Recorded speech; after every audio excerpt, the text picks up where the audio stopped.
नेमिनाथ प्रभु श्री कृष्ण के कुल का वो रत्न जो एक पशु की चीख पर वैरागी बन गया। एक राजसी बारात चल रही थी, नगाड़े बज रहे थे, रथ सजे थे, खुद श्री कृष्ण और बलराम साथ थे। लेकिन अचानक सब कुछ रुक गया। दूल्हा रथ से उतर गया और वो राजकुमार जो राज्य का वारिस था पहाड़ों की ओर बढ़ गया सदा के लिए। ये कहानी है नेमिनाथ तीर्थंकर की, श्री कृष्ण के कुल के उस दिव्य रत्न की जिसने करुणा के आगे वैभव छोड़ दिया था।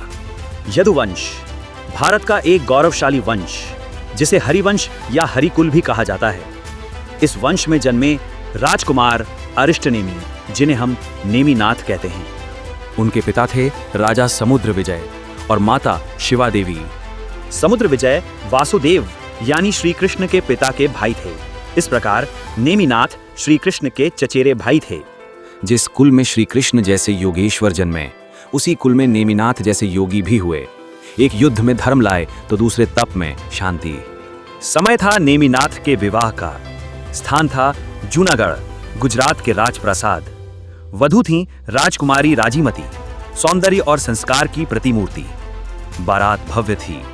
हाथी, घोड़े, रथ, संगीत, साज सज्जा और स्वयं श्री कृष्ण व बलराम जैसे परिजन साथ थे। ये कोई साधारण बारात नहीं थी, ये थी एक क्षत्रिय कुल की शान। पर क्षत्रिय का हृदय जब श्रमण परंपरा से जुड़ा हो तब वैभव के बीच भी वैराग्य छिपा होता है। जैसे ही बारात महल के द्वार पर पहुंची, नेमिनाथ को किसी करुण आवाज ने चौंका दिया। वो आवाज थी पशुओं के रुदन की, उनकी माओं की चीत्कार की जो बाड़ों में बंद थीं। सारथी, ये रुदन किसका है? कौन रो रहा है? आर्य, बारात के भोज के लिए पशु लाए गए हैं, उन्हें यहां बांध रखा गया है, यही उनकी चीत्कार है। नेमिनाथ का चेहरा गंभीर हो गया। उन्होंने चारों ओर देखा और एक गहरी सांस ली। मेरे कारण ये निर्दोष प्राणी दुख में है, क्या यही मेरा धर्म है? नहीं। तुरंत उन्होंने रथ से उतरकर सबके सामने वैराग्य की घोषणा कर दी। आज से नेमिनाथ किसी राजकुमारी का वर नहीं, आत्मा का साधक होगा। मैं विवाह नहीं करूंगा। मैं अब उस सत्य की ओर जाऊंगा जहां कोई दुख ना हो, कोई हिंसा ना हो, केवल करुणा हो। जब राजकुमारी राजीमती को यह ज्ञात हुआ, वो रो पड़ी। पर उनकी पीड़ा में मोह नहीं था, सम्मान था। उन्होंने भी संसार से विरक्ति ली और बाद में दीक्षा लेकर आर्यिका बनी। ये प्रेम का शिखर था जहां साथ न होकर भी आत्मा जुड़ी रही। नेमिनाथ गिरनार पर्वत की ओर निकल गए, एकांत, ध्यान और तप के पथ पर। वहीं उन्होंने 12 वर्षों तक घोर तप किया, निःशब्द, निर्विकार, निर्लोभी।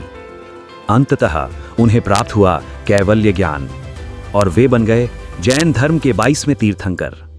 राजा बन सकते थे लेकिन बन गए तीर्थंकर, वे जिनके चरणों में लाखों आत्माएं मोक्ष की राह पाती हैं। श्री कृष्ण और नेमिनाथ एक ही कुल के दो चिराग, दो आदर्श।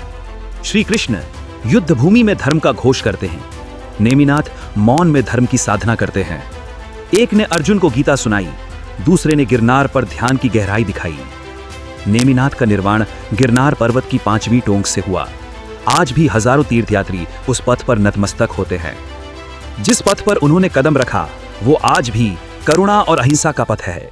गिरनार की वह पवित्र चोटी जहां भगवान नेमिनाथ ने मोक्ष प्राप्त किया, वर्षों से वहां केवल उनके चरण चिन्ह थे। लेकिन 2004 में ठीक उन्हीं चरणों पर दत्तात्रेय की मूर्ति रख दी गई। अब हालात इतने बदल गए हैं कि मोक्ष दिवस पर जैन समाज को निर्वाण लाडू चढ़ाने तक नहीं दिया जाता। यहाँ तक कि जैन तीर्थ स्थल गिरनार पर 1 जनवरी 2013 को जैन मुनि प्रबाल सागर जी पर चाकू से हमला हुआ था। भक्तों को आज भी जान से मारने की धमकियां मिलती हैं। पुरुषों और महिलाओं के साथ अपमानजनक व्यवहार किया जाता है। ये केवल जैन धर्म पर नहीं, भारतीय सांस्कृतिक धरोहर पर सीधा हमला है।